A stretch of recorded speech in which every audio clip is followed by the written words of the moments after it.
doença. Maurício, a gente tem ouvido aqui na mesa o fato sempre do relativo em relação ao Brasil, né? A gente sabe que há um protecionismo que eu acho que, por um lado, é extremamente positivo, né, brasileiro, mas, por outro, às vezes, algumas terapias alternativas que seriam muito mais em conta, né, muito mais rápidas, elas não chegam até nós, né? Isso em não só relatividade à questão do aspecto de saúde, mas também do aspecto também, inclusive de alguns aspectos em termos tecnológicos também não chegam a gente por conta desse protecionismo. Em relação a outros países que utilizam, né, o nosso escargot que está tão gostoso aqui, como é que é isso? Como é que está tratado ele em outros países? No nosso está sendo tratado como praga. Bom, eu gostaria de citar especialmente a Nigéria, que é um país onde ele ocorre naturalmente, tá certo? Onde são criadas leis para a criação de parques para preservação do caracol africano. Olha só, olha a diferença. Que as pessoas coletam tanto na natureza que estão levando esse animal à extinção. Lá é o contrário. Lá é o contrário. E, inclusive, é um alimento altamente consumido pelas gestantes, porque ele é riquíssimo em minerais, entre eles o ferro. Tá certo? No período de gestação, onde essas mulheres necessitam muito. E há algum tipo de, digamos assim, de pesquisa em relação a se essas pessoas adoecem lá? Existem vários trabalhos de pesquisadores nigerianos onde eles citam justamente a quantidade de proteína, a quantidade de minerais, né, que são elevados, tá certo? E no final das contas a gente não entende por que lá é tão apreciado e consumido e aqui é um animal que faz mal à saúde, que faz mal ao meio ambiente, que faz mal a todo canto. Olha, tem uma pergunta de fora aqui do programa, de alguém que está assistindo. Qual é o valor calórico dele? O calórico eu não me lembro, certo? Mas não é tão elevado não. Não é elevado. Não. Agora, um que me lembro que é extremamente interessante citar é a quantidade de gorduras e colesterol especificamente, que é extremamente baixo. Doutor Maurício, na verdade, essa é uma mesa muito rica e, como você falou, que isso é uma primeira vez que se debate. Exatamente. E eu acho que todos nós aqui nos sentimos muito orgulhosos de estar aprendendo, discutindo, teve a oportunidade de discutir uma coisa que pode amanhã ter sido um encontro histórico, né? Pode. Quiçá, né? Entretanto, como eu falei dos bastidores, eu o conheço de outras situações, jamais eu sabia que você sabia da sua função como médico veterinário, mas desse trabalho eu não sabia. E quando eu fui convidado, evidentemente, é um assunto que eu não domino, não é do meu meio de trabalho, mas eu procurei me familiarizar com o tema. E não vi só contestação no Brasil, vi contestação no mundo inteiro. Perfeito. Tá certo? Inclusive, vi algumas respostas na internet a uma matéria que saiu de uma pesquisadora da Fundação Fiocruz, e vi a sua contestação. Mas, posteriormente, eu vi a Rede Globo também dando uma matéria sobre este assunto, com a mesma pesquisadora da Fiocruz, um programa da Ana Maria Braga. Certo. E essa pesquisadora, claro, se eu estou numa instituição como a Fundação Fiocruz, ela deixa eu publicar esse trabalho, é porque por trás disso vem o nome da instituição. Perfeito. É a mesma coisa quando o doutor Maurício publicar, por trás dele vem a Universidade Federal de Alagoas, ou a universidade que ele tiver desenvolvendo sua pesquisa. Concorda? Então, nesses trabalhos que eu tive a oportunidade de ler de uma maneira preliminar, digo, humildemente, de uma maneira preliminar, mas que me abriu a mente para que eu pudesse aqui estar falando sobre esse assunto de uma maneira embrionária. Me desculpe se eu por acaso me posicionar de uma forma muito elementar ou errada. Mas hoje, para quem conhece Helder Flores, eu tenho certeza que depois desse programa você vai se aprofundar nessa questão também. Tenho certeza. Acho que eu conheço você. Então, como falou a professora aqui, bem falou o professor, nosso colega e o Ricardo, há uma série de controvérsias em todos os aspectos. Entretanto, eu posso dizer também que em nenhum momento se comprovou que ele fosse um transmissor dessa ou daquela doença citada nessas teses científicas, nesse assunto. Que é uma praga, é uma praga.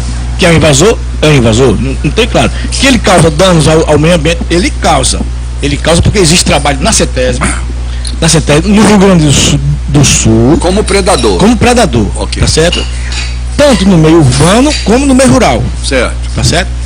Agora, as outras questões que a tese do Maurício está sendo trabalhado com a questão de medicamentos, eu não vi nesses fontes que eu pesquisei, essa questão. Eu não vi ninguém se manifestar sobre este assunto. Eu vi sobre o nutriente, a questão da alimentação. Agora, só um parênteses nessa questão do predador que ele é contra a natureza, nos causa até uma certa alegria saber que ele é um predador herbívoro. Não, sim. Verdade? Sim. Não, um predador herbívoro já deve causar muito menos possibilidade de doença do que um... Agora, o órgão ambiental federal, o IBAMA, ele trabalhou no início contra esse caramujo, né, com de autorizar, inclusive, a você destruir, em função da praga que ele é. Perfeito. É eliminar, tá certo? Porque ele olhou como praga. Não, ele olhou como praga, ele é uma praga. Sim, tudo bem. Os estudos mostram que ele é uma praga. Só que pode ser uma praga aproveitável. Sim, exatamente. Essa é a nossa discussão aqui. Exatamente. Agora, e atualmente, o IBAMA até se afastou desse trabalho, pelo menos aqui em Alagoas, até se afastou desse trabalho, tá certo?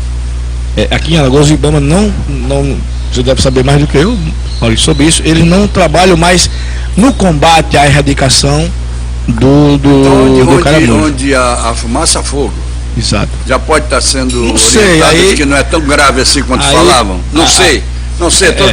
Hoje é um programa de suposições.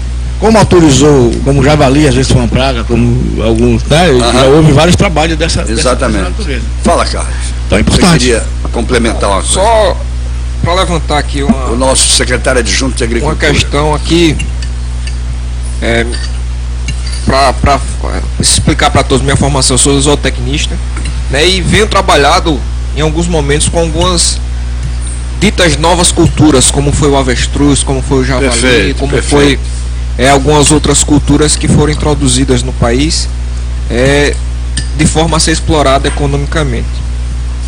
E muito foi se batido em relação à sanidade dessas culturas, né? Okay. E uma coisa que a gente tem que levar em consideração é que depende muito do ponto de vista que a gente está vendo esse animal. O animal, do ponto de vista para Fiocruz, que trata de saúde, de sanidade, a ferramenta que aquele caramujo tem de transmitir a doença é o mote de estudo deles, né? Eles ainda não têm essa visão de estudar como alimento, como na época que os avestruz chegaram aqui a Alagoas, no Brasil. Só um parênteses, como também não devem ter estudado como tirar deste animalzinho a possibilidade de transmissão de doenças.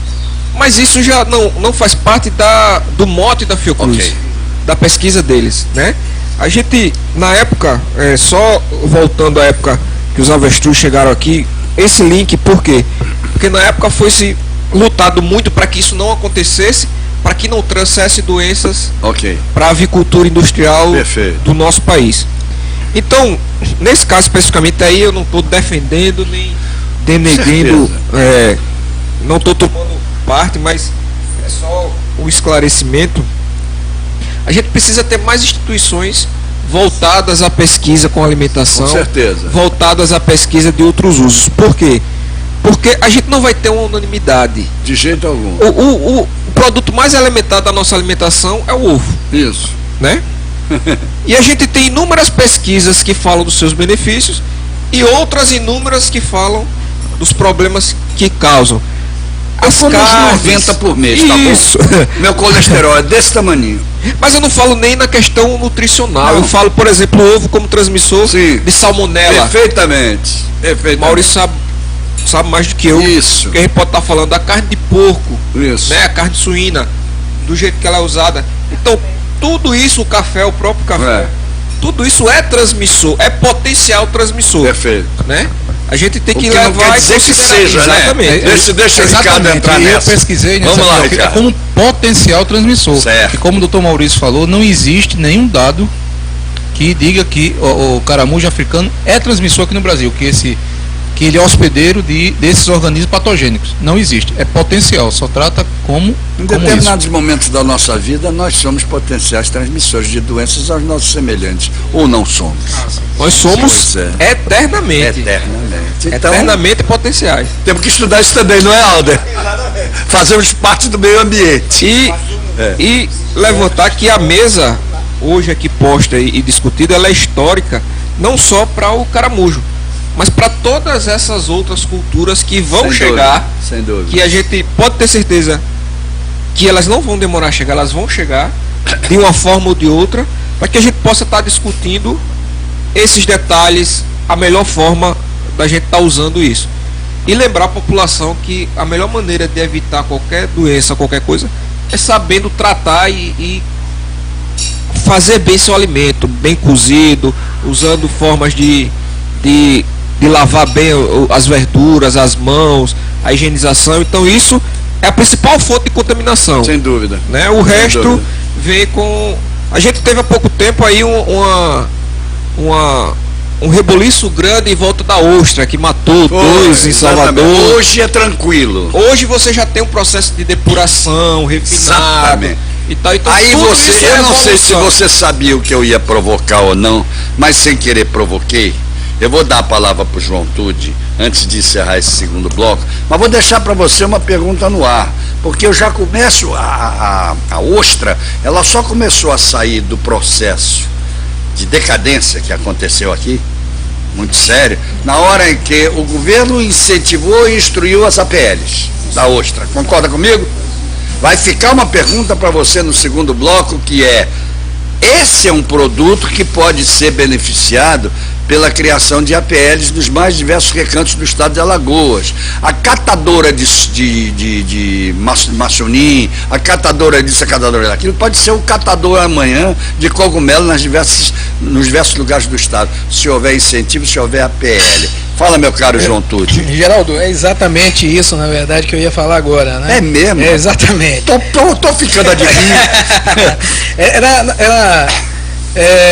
Bem, considerando... O aspecto econômico da coisa. Vamos considerar que o caramujo vença todos os seus obstáculos, que seja comprovado que não faz nenhum mal à saúde, e que também não é um grande... Pode ser controlado enquanto praga, né? Que de alguma forma agride a agricultura. Perfeito. Maurício, como o Geraldo colocou, inclusive, alguns minutos atrás, né, existe uma dimensão chamada cultura. Na viabilidade de qualquer produto, de qualquer serviço, essa viabilidade ela é multidimensional. Sem dúvida. É econômica, ela é social e, evidentemente, uma dimensão muito forte é a questão cultural. O fato é, nós brasileiros não temos o hábito, não temos a cultura de comer caramujo. Estamos aqui, nós... neste almoço, fazendo uma grande experiência. Eu vou até um pouco mais. Nós temos a cultura de provar. Não temos a cultura de provar. Eu me sinto tão feliz por ter provado e provei aqui. Quero deixar isso claro. Provei aqui, gostei e comi. Então nós precisamos ter essa cultura do provar. Aquele negócio de menino, né? Eu não gosto de tomate. Porra, meu filho, prova, meu filho. Prova. Se ele não provar, ele vai levar que ele não gosta de tomate até o resto da vida, e ele não provou. Mas aí me permita polemizar um pouquinho. É que o tomate, querendo ou não, né, ele é socialmente aceito, e a gente tem a mãe que empurra o tomate. Com certeza. E a gente tem em casa, quando eu falei, por exemplo, pra minha esposa, que é comer o caramujo, ele falou: meu Deus. Mas não venha não, que a minha saudosa mãe me empurrou o tal do repolho e eu não como até hoje. Porque eu não como mesmo. Eu não posso nem sentir o cheiro. Mas eu vejo, não só como ponto de vista da educação formal, né? Eu conversando com alguns colegas da universidade, todos com sua formação educacional, né? Mestres e doutores, e muitos falam: olha, eu não como, isso não me apetece, não é uma coisa que me apetece. Ou seja, como dar viabilidade a essa ideia? Foi comprovado, maravilha, o caramujo não, a gente pode controlar, inclusive, a praga por meio da alimentação, mas como convencer, né? Porque, inclusive, mesmo a população que está na miséria, que passa fome, eu venho trabalhando com um projeto de desenvolvimento regional há 9 anos, né? A gente vê que tem elementos culturais que são verdadeiras barreiras. Com certeza. Por mais que você fale: olha, é uma fonte de proteína, é gratuito, ele mas não sabe nem o que é proteína. Ele não sabe nem o que é proteína. Deixa eu pedir licença para os comerciais, que a gente já ultrapassou um pouco o tempo. Na volta você responde a pergunta do nosso querido João Tude, que veio para somar. E veio realmente, sabe por quê? Eu enxergo a possibilidade social, minha querida Luane, e enxergo a possibilidade econômica também em relação à população carente desse estado. Eu enxergo assim e acho que o nosso secretário adjunto de Agricultura deve enxergar também. Vamos lá, os meioambientalistas vão ser, e aí as pessoas dizem assim, mas o meioambientalista vai dizer que não. O meioambientalista é o termômetro, pelo contrário, é ele que vai dizer, olha, é por aqui, gente, vamos fazer o negócio certo. Voltamos já, depois de lembrar a vocês sobre SESI, Senai, Sebrae, Isabel Pinheiro e agora o restaurante Dona Wanda, que é onde nós estamos gravando o nosso bate-papo com o Geraldo Câmara desde a semana passada e que vale a pena você conhecer, porque é um restaurante de cozinha regional, lindo, naquele negócio de cores, utilização de cores as mais diversas, você se sente dentro de um regional realmente, uma comida de primeiríssima qualidade, vale a pena você conferir, na Sandoval Arrochelas, onde era a República dos Camarões, ali naquela esquina, em frente a fios de cabelo. Voltamos já.